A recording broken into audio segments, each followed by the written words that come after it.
Salut tout le monde. Alors aujourd'hui on va faire une petite vidéo pour discuter du matériel pour faire les pulvérisations. Les pulvérisations, je précise, de micro-organismes par l'intermédiaire de thé de compost oxygéné. Et plus précisément, j'utilise pas le compost, j'utilise uniquement le vermicompost. C'est une grosse différence au niveau microbienne. Sous le microscope, le compost, voilà, c'est pas, on va dire, ce qu'il y a de mieux en termes de biomasse microbienne, alors que le vermicompost, en fonction de la méthodologie, si vous la suivez bien, vous aurez normalement un très bon ratio bactéries-champignons en fonction de la culture, mais pas que, vous aurez aussi une belle communauté de protozoaires, de nématodes bénéfiques et non pas les phytophages, attention, et de micro-arthropodes. Ok, donc là on est dans un camion typiquement de type jumper. Alors oui, c'est pas très organisé, mais bon, c'est un peu low-tech, c'est l'objectif.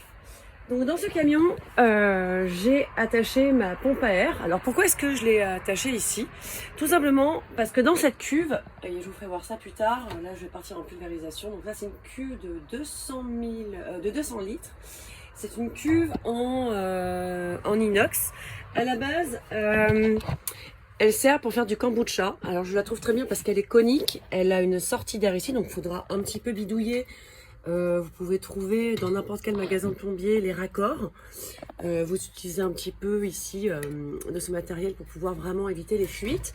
Et puis vous avez une sortie ici par laquelle en fait je vais pouvoir collecter donc mon thé de vermicompost. Alors, comme vous avez pu voir, il y a aussi différents types de pulvérisateurs. Alors, c'est très bien, je vais vous les présenter en dehors des marques. Je ne parlerai pas de marque, bien sûr, ici. Mais on a, voilà, techniquement, l'un des meilleurs pulvérisateurs, c'est celui-ci. Et c'est un atomiseur. C'est comme si vous avez, en fait, une souffleuse, sauf qu'ici, vous avez un petit réservoir dans lequel vous allez pouvoir mettre le thé. Donc, le thé qui va être fait pendant environ 12 heures, 24 heures.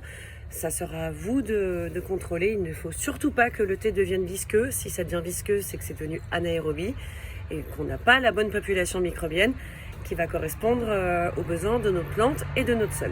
Je reviens sur cet atomiseur. Pourquoi il est bien? Tout simplement, il n'y a pas d'angle droit. Le liquide ici va s'écouler par gravité. Et tout simplement, donc là, il faudra le régler sur le point vidange ou le point 1. Moi, en général, je le mets à 1. Donc la souffleuse, après, va être de force 1. Et le liquide va venir, en fait, tout simplement être soufflé pour aller se déposer sur la surface foliaire de votre vigne, par exemple. Il est très important de pulvériser en dessous de la feuille et au-dessus de la feuille, en dessous parce que vous avez les stomates, et qu'il faut occuper les sites d'infection avec l'ensemble des micro-organismes. Donc voilà pour ce petit topo. Donc la pompe, règle de sécurité, doit toujours être au-dessus du niveau de votre cuve, s'il vous plaît, parce qu'il y en a qui nous ont mis des pompes en bas du niveau de l'eau. Et après on ne comprend pas pourquoi il y a des problèmes électriques, mais voilà. Donc gardez-la toujours au-dessus du niveau de l'eau, des raccords. Et puis ce type donc d'atomiseur, c'est le meilleur outil pour pouvoir en tout cas pulvériser des micro-organismes sans les défoncer. Les pulvérisations doivent être inférieures à 5 bars. Donc voilà, sur ces petites infos, je vous laisse. On va partir en pulvérisation pour le coup. On est mi-mai. Allez, ciao!